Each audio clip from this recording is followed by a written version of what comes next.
Hello everyone. So இப்போ நம்ம வந்து ரொம்ப ஃப்ரீக்வெண்ட்டாக கேள்விப்படுற ஒரு விஷயம், குழந்தைங்க மத்தியில் சோக்கிங் வந்து ரொம்ப ஃப்ரீக்வெண்ட்டாக இருக்குது. இது வந்து குழந்தைங்களுக்கு இல்லை, ஈவன் அடல்ட்ஸில் கூட சோக்கிங் வந்து ரொம்ப ரொம்ப காமன். ஸோ இப்போ நியூஸில் கூட நம்ம பார்த்தோம், ஒரு குழந்தை வாழைப்பழத்தை சாப்பிடும்போது அந்த பனானா வந்து த்ரோட்டில் போய் அடைச்சிக்கிட்டு குழந்தையால் மூச்சு விட முடியாமல் குழந்தை சோக் ஆகி இறந்துட்டாங்க.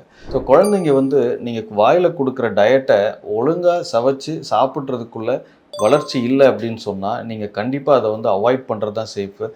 ஒருவேளை சோக்கிங் ஆகுது அப்படின்னு சொன்னால் அதை வந்து எப்படி நம்ம ரிலீஃப் பண்ணணும் அப்படிங்கிறதும் எல்லாருமே தெரிஞ்சிருக்க வேண்டிய ஒரு விஷயம்.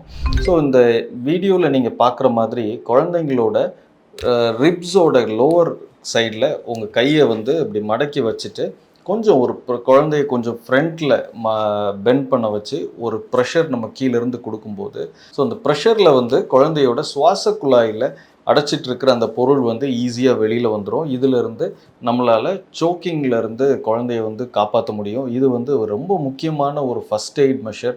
எல்லா குழந்தைங்கள வச்சுருக்கிற பேரண்ட்ஸும் தெரிஞ்சிக்க வேண்டிய ஒரு முக்கியமான ஒரு விஷயம். ஸோ இதுவே வந்து ஒரு இன்ஃபேண்ட்டாக இருந்தது, அதாவது லெஸ் தென் 1 இயர் குழந்தையாக இருந்தாங்க அப்படின்னு சொன்னால், குழந்தைய வந்து குப்புற கையில் படுக்க வச்சு அவங்க முதுகில் வந்து தட்டணும். ஸோ இது எப்படி பண்ணணும் அப்படிங்கிறதோட இமேஜுமே வந்து நீங்கள் இப்போ பார்க்கலாம். தேங்க்யூ.